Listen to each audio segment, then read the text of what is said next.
Paula, so nice to see you again. I interviewed you for Girls Five Ever, one of the best shows of all time. Thank you. Good. Yes, and Alli, so nice to meet you. Congratulations on this series. As a big Pixar fan, I loved seeing what's happening with Riley in between Inside Out and Inside Out 2. So congratulations to the two of you, first of all. Thank you. We just met today because you do these voiceovers for years and record, and then you don't meet people sometimes. And we're on both coasts, and we just met each other today. So I saw her. I was like, so give me a big hug I right know. now. And we're such bonded characters on screen. Yeah.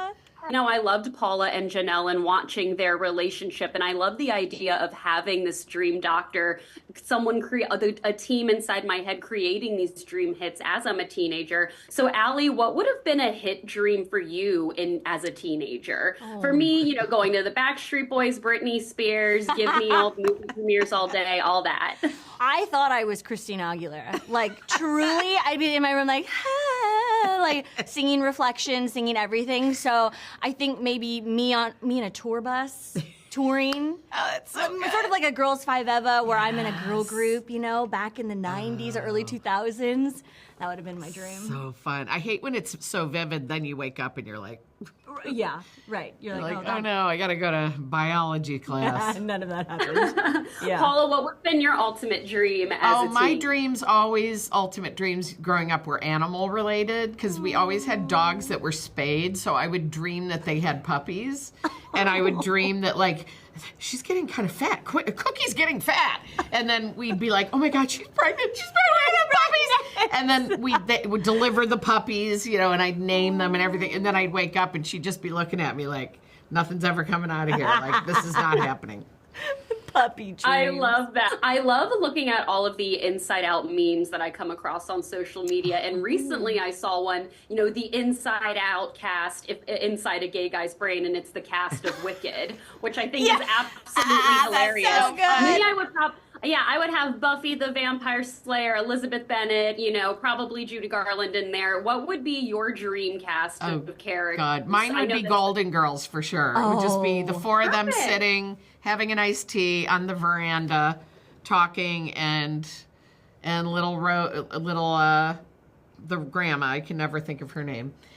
Just all of them just being hilarious and just one after another witty quips. That would be very sedentary. No, that's That's my actually dream. That's perfect. I think I'd go with all of the early 2000s decom, Disney Channel, That's So Raven, and even Steven, just the main characters, Lizzie McGuire. Just all in my head. Just hanging out. Just hanging at out. McDonald's or something. Teenage girls, So I'm curious for the both of you as performers, what is the main difference in regards to acting for the camera versus voice acting? How does that approach change? Yeah, honestly, and I spoke about this a lot at length on the Toy Story 4 press stuff, but doing voiceover has changed my life because I think it just brings you back to being, I was, 7 years old doing voices, making your Barbies talk, I had a whole collection of My Little Ponies and, all of the things, Barbies, and it just, it strips away everything and you can just 100% be yourself. And I think that really amped up my love for performing even more. Just being able to do whatever you want. It was the first job where they were like, take it to a 10. And I was like, okay. And they're like, take it to a 12. I was like, this is the best job ever. So I love that. I came from theater. I'm a little theater nerd. And I feel like sometimes when I'm recording voiceover, it's so much more theater. Because I have usually not much hair or makeup on. I just come in there with my ponytail slapped up. And it feels so stripped down, like you said, but real.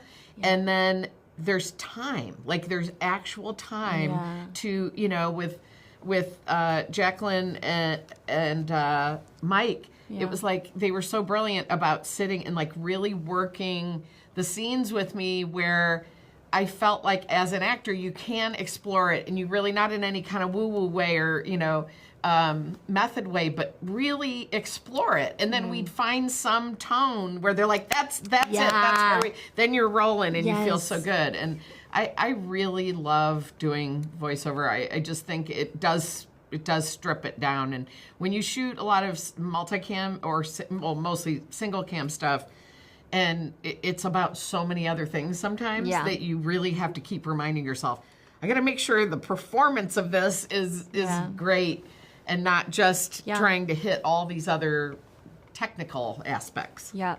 I love hearing the two of you break it down like that. And Alli playing with My Little Pony and Barbies. The two I love that. We would have been besties back in the day. Oh, we would have been besties back completely. in the day.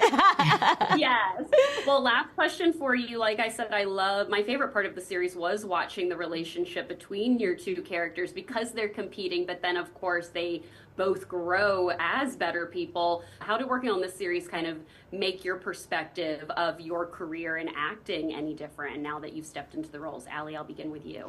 Yeah, well, I just had my first child like 5 months ago. Oh so I saw that on your Instagram. Oh my Congrats. God. I had a little girl. So honestly, the first time I watched it, they sent me a screener. It was maybe a month after she was born, and it was just, she was napping, and I watched it all the way through on one of her naps, and I was just sobbing. Oh, I was sobbing. Sobbing, and just through a new lens of, obviously it touched me as just me in this business and growing up, and feeling like imposter syndrome, like am I good enough, am I ready? But now seeing it through the lens of my little baby daughter, it's like she's already having all of these, the joy and the anxiety. You can see it, as she's learning to sleep, she's learning to eat, and it's just, I realized I just have to be there for her as her mom. There's nothing more I can do is just like love her so much, and like help with these little voices inside of her head that are already there from the day she's born. That so much. That is so sweet. I love that, and congratulations again, Alli. I love hearing that you. answer. They are giving me the rap. I would chat with the two of you all day, but I hope you have a wonderful rest of your day. And I'm so good to see you. Not meet you because I met you before, but see you again. Yes.